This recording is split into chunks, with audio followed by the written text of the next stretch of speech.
QC profanamente apresenta Coraline, de Neil Gaiman.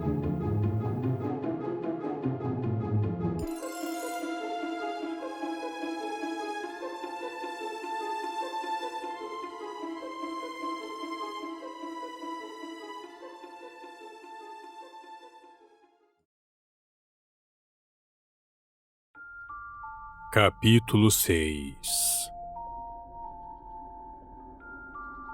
Coraline despertou com o sol do meio da manhã em cheio sobre seu rosto. Por alguns momentos, sentiu-se totalmente deslocada. Não sabia onde se encontrava, nem estava totalmente certa de quem era. É surpreendente o quanto do que somos depende da cama onde acordamos pela manhã. E é surpreendente o quanto isso é frágil. Às vezes, Coraline esquecia-se de quem era, enquanto explorava o Ártico, a floresta amazônica ou a África desconhecida em seus devaneios. E era somente quando lhe davam uns tapinhas nas costas ou chamavam o seu nome que Coraline retornava de 1 milhão de milhas com um susto. E em frações de segundos, tinha que se lembrar de quem era, de qual era o seu nome e até mesmo que estava lá. Agora o sol iluminava seu rosto, e ela era Coraline Jones. Sim, e então o verde-rosa do quarto em que se encontrava e o farfalhar de uma grande borboleta de papel pintado que pairava e se chocava contra o teto lhe dissera onde ela havia acordado. Desceu da cama. Não podia usar pijamas, roupão e chinelos durante o dia, concluiu, mesmo que isso significasse ter de usar as roupas da outra Coraline. Será que havia uma outra Coraline? Não, compreendeu. Não havia. Apenas ela. Porém, haviam roupas normais no armário. Eram fantasias. Ou, pensou, o tipo de roupa que adoraria ter pendurado em seu armário em casa. Um traje de bruxa esfarrapado, uma roupa remendada de espantalho, um uniforme de guerreiro do futuro com pequenas luzes digitais que brilhavam e piscavam, e um vestido de festa, colante, todo coberto de plumas e espelhos.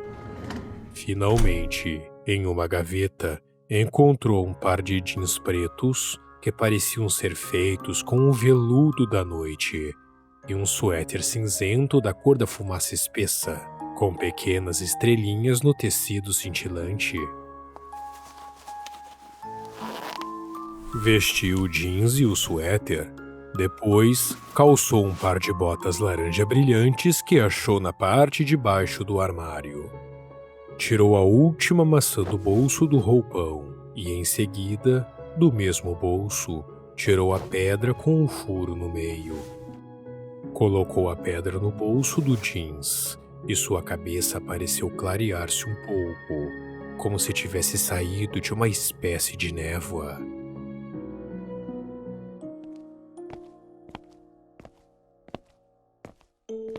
Entrou na cozinha, mas estava deserta. Tinha certeza, no entanto, de que havia alguém no apartamento. Percorreu o corredor até chegar ao estúdio do pai e descobriu que estava ocupado. Ei, aonde está a outra mãe? Coraline perguntou ao outro pai. Ele estava sentado no estúdio, em uma mesa que se parecia exatamente com a mesa do seu pai, mas não estava fazendo absolutamente nada. Sequer estava lendo os catálogos de jardinagem que seu pai lia quando fingia estar trabalhando. Ah, lá fora! Informou ele. Consertando as portas. Há um problema com pragas. Ele pareceu feliz em ter alguém com quem conversar. Quer dizer ratos? Os ratos são nossos amigos. É o outro tipo. Um sujeito preto e grande, com a cauda erguida. Você quer dizer o gato? É, esse mesmo. Disse o outro pai. Hoje ele estava menos parecido com seu pai verdadeiro. Havia algo ligeiramente vago em seu rosto, como massa de pão que começa a crescer e vai nivelando todas as saliências, rachaduras e depressões.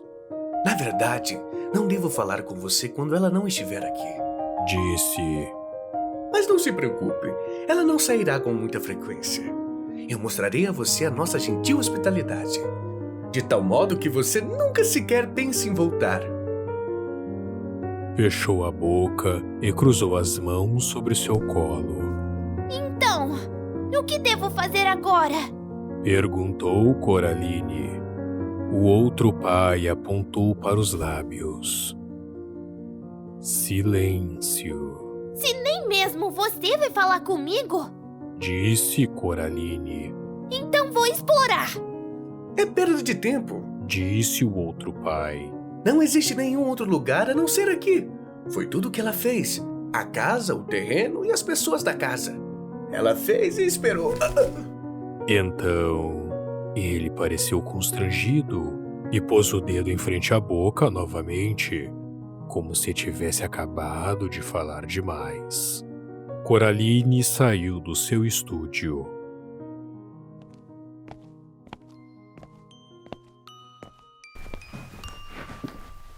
Foi para a sala de visitas, até a velha porta e empurrou, sacudiu e bateu nela.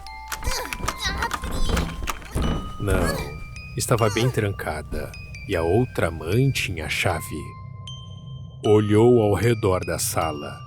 Parecia-lhe tão familiar. Era isso que a tornava tão estranha. Tudo era exatamente como ela se lembrava. Havia todo o mobiliário de sua avó, com um cheiro estranho. Havia pintura da bandeja de frutas, um cacho de uvas, 2 madeixas, um pêssego e uma maçã, pendurada na parede. Havia mesa de madeira baixa com os pés de leão e a lareira vazia que parecia sugar todo o calor da sala. Mas havia algo mais.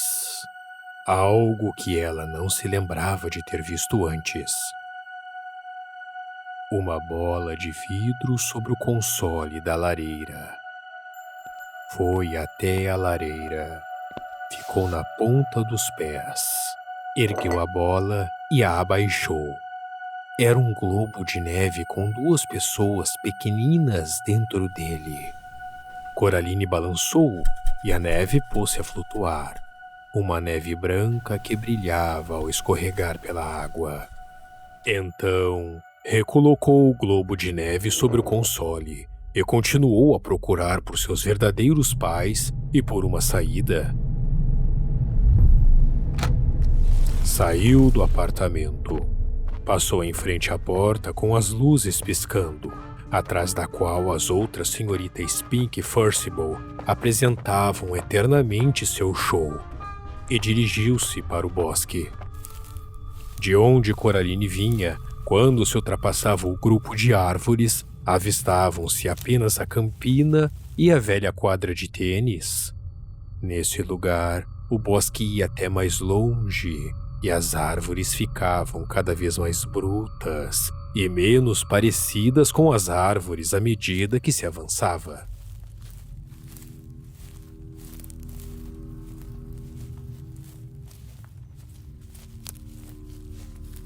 Logo, logo, elas pareciam apenas vagas impressões do que seria uma árvore. Um tronco marrom acinzentado embaixo, uma mancha esverdeada do que poderia ser folha na parte de cima. Coraline ficou a imaginar se a outra mãe não se interessava por árvores, ou se apenas não tinha se incomodado com aquele pedaço em especial, porque não esperava que ninguém fosse tão longe.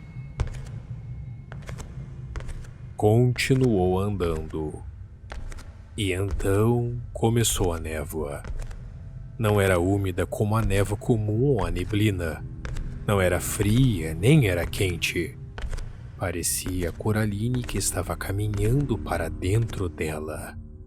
Sou uma exploradora Pensou Coraline. e preciso de todos os caminhos para fora daqui que puder encontrar. Portanto, continuarei a andar. O mundo que ela estava percorrendo era um nada descolorido, como uma folha de papel em branco ou um enorme quadro vazio. Não tinha nenhuma temperatura, nenhum cheiro, nenhuma textura, nenhum sabor. Certamente não é névoa. Concluiu Coraline, embora não soubesse do que se tratava. Por alguns instantes, imaginou que tinha ficado cega, mas não. Conseguia enxergar a si mesma claramente como o dia. Não havia chão sob seus pés, apenas uma brancura nevoenta e leitosa. O que pensa que está fazendo? Perguntou uma forma ao seu lado. Demorou alguns instantes para que seus olhos focalizassem a forma corretamente. Achou de início que se tratava de algum tipo de leão a alguma distância dela. Depois, pensou tratar-se de um rato bem grande ao seu lado. E então, descobriu. Estou explorando. Disse Coraline ao gato. Seu pelo estava eriçado, seus olhos abertos e sua cauda baixa entre as pernas. Não parecia um gato feliz. Lugar ruim. Disse o gato. Se quiser chamar isso de lugar, o que eu não chamo. O que está fazendo aqui? Estou explorando. Não há nada para descobrir aqui. Disse o gato.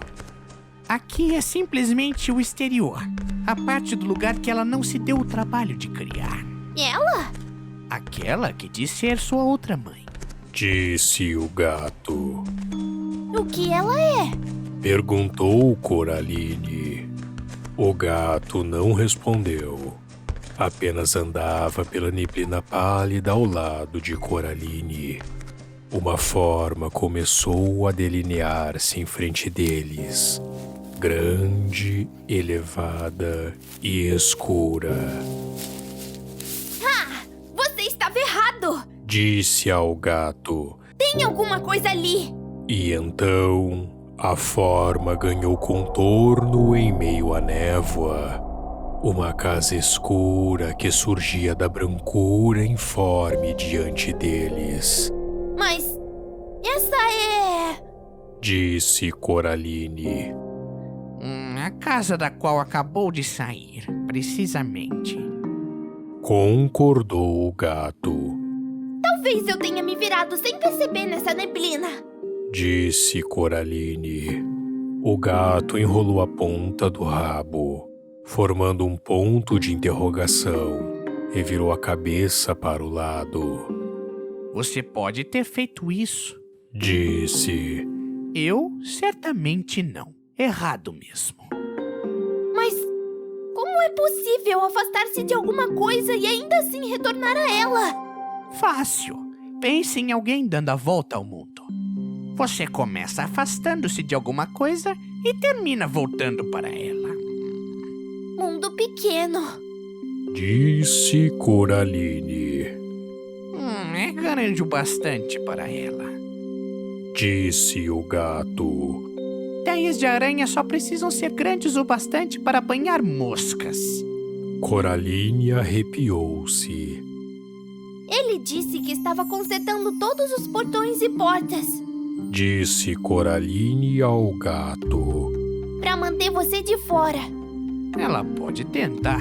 Respondeu o gato, não parecendo se impressionar. Ah, sim, ela pode tentar. Estavam agora em pé sob um grupo de árvores. Ao lado da casa, essas árvores pareciam muito mais plausíveis. Há entradas e saídas de lugares como este que nem mesmo ela conhece. Então foi ela quem fez esse lugar? Perguntou Coraline. Fez, achou. Qual a diferença? Disse o gato. Em ambos os casos, ela o tem há muito tempo. Espere. E o gato arrepiou-se e saltou. E antes que Coraline pudesse piscar, estava sentado com uma pata em cima de um grande rato preto. Não aprecio ratos nem com os melhores recheios. Disse o gato num tom amigável, como se nada tivesse acontecido.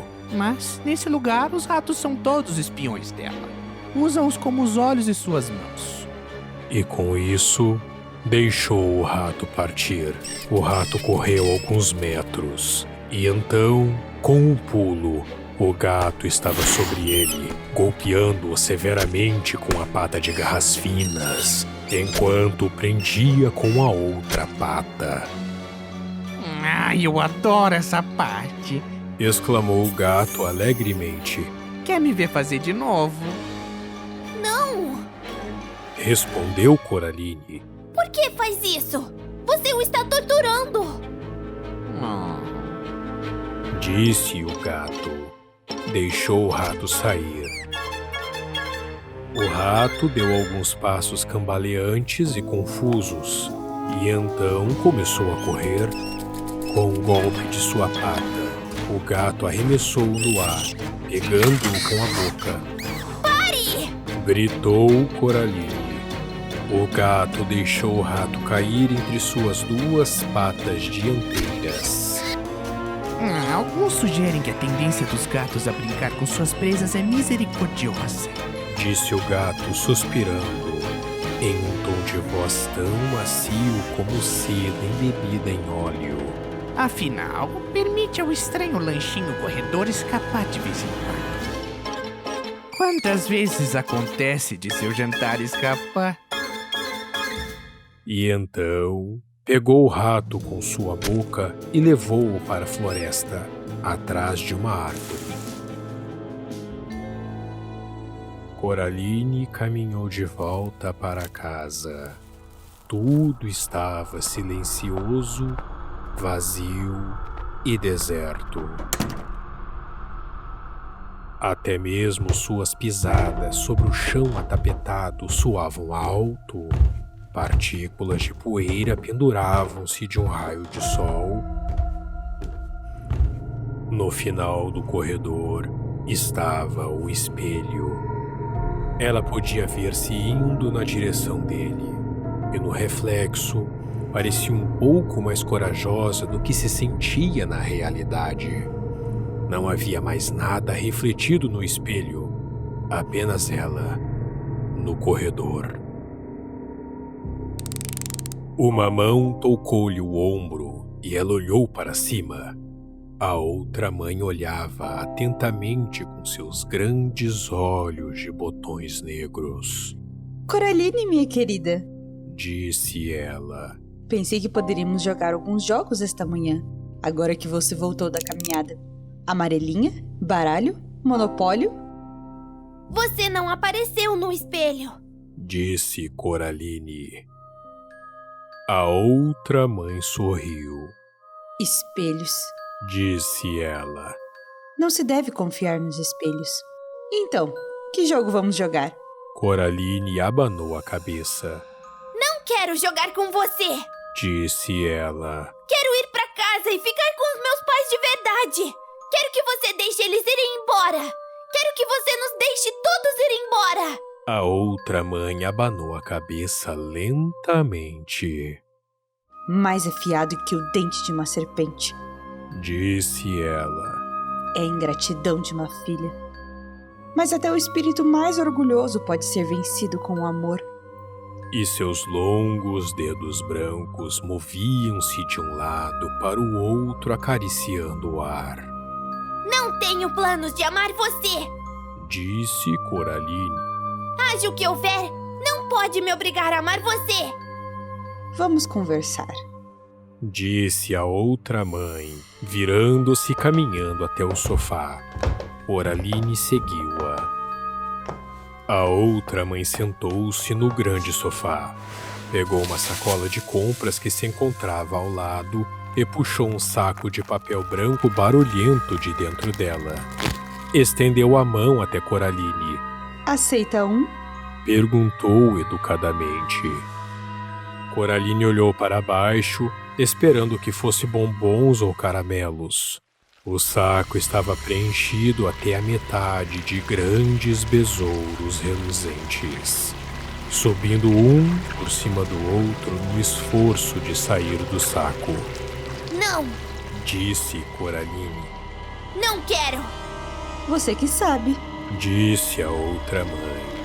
Pegou ruidosamente um besouro especialmente grande. Arrancou-lhe as patas, que deixou cair habilmente dentro de um cinzeiro grande de vidro sobre a mesinha ao lado do sofá. E estourou o besouro na boca, mastigando alegremente.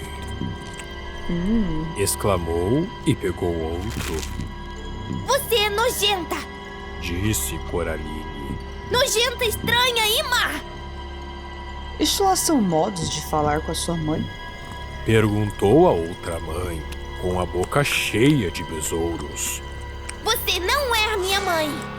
Disse Coraline. Sua outra mãe ignorou a resposta. Bem, acho que você está um pouco agitada demais, Coraline. À tarde poderíamos bordar um pouco, talvez. Ou fazer algumas pinturas com aquarela. Depois nós jantaremos e se você tiver se comportado bem, poderá brincar um pouco com os ratos antes de dormir. Eu vou ler uma história, vou cobrir você e dar-lhe um beijo de boa noite. Seus longos dedos brancos flutuavam gentilmente como uma borboleta cansada. E Coraline sentiu um calafrio. Não, Disse Coraline. A outra mãe sentou-se no sofá. Sua boca era uma linha, os lábios compridos. Estourou mais um besouro na boca e depois outro, como alguém que tem um saco de uvas passas cobertas de chocolate. Seus grandes olhos de botões negros fitavam os de Coraline cor de avelã, e seus cabelos negros lustrosos enrolavam-se e emaranhavam-se pelo corpo e no colo, como se um vento, que Coraline não conseguia nem tocar nem sentir, soprasse, dando vida a eles. As duas olharam-se fixamente por mais de um minuto. Então, a outra mãe disse. Modos. Dobrou o saco de papel branco cuidadosamente, para que nenhum besouro escapasse, e colocou-o na sacola de compras. Depois, foi se levantando, ficando cada vez mais alta. Parecia mais alta do que Coraline se lembrava. Enfiou a mão no bolso do avental e tirou, primeiro, a chave da porta escura, o que a fez franzir a testa, jogando a chave dentro da sacola de compras. E depois, uma chave bem pequena prateada.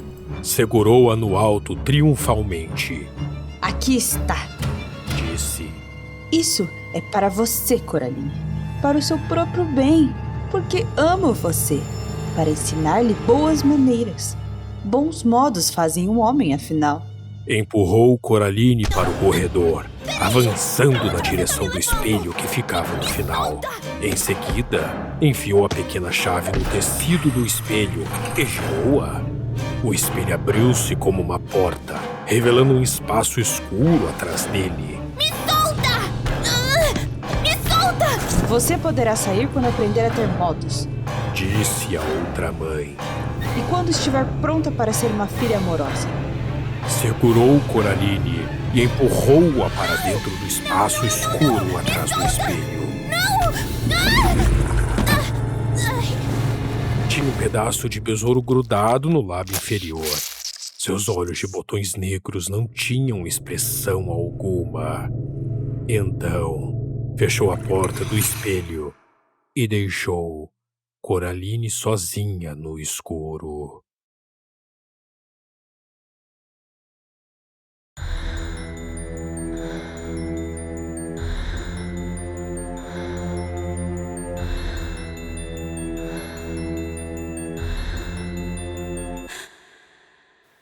Coraline, de Neil Gaiman. Capítulo 6 conta com as vozes de Manuela Gabarrus como Coraline Jones, André Mota como outro pai, Mestre Jordison como gato, Mariel Hang como outra mãe. Direção: Lucas Saguista. Tradução: Regina de Barros Carvalho. Narração: Lucas Saguista. Adaptação: Lucas Saguista e Andy Fonseca. Montagem: Andy Fonseca. Edição de áudio e sonoplastia: Andy Fonseca e Jefferson Santos. Revisão técnica: Andy Fonseca, Jefferson Santos, Rafael Hernandes Lorente e Rogério Batista Reisen. Música: A Sombra e a Coragem. Composição: Diego Queiroz. Encerramento: Paulo Piazza. Essa é uma produção do Quartel Canvete Studios com o selo Dark.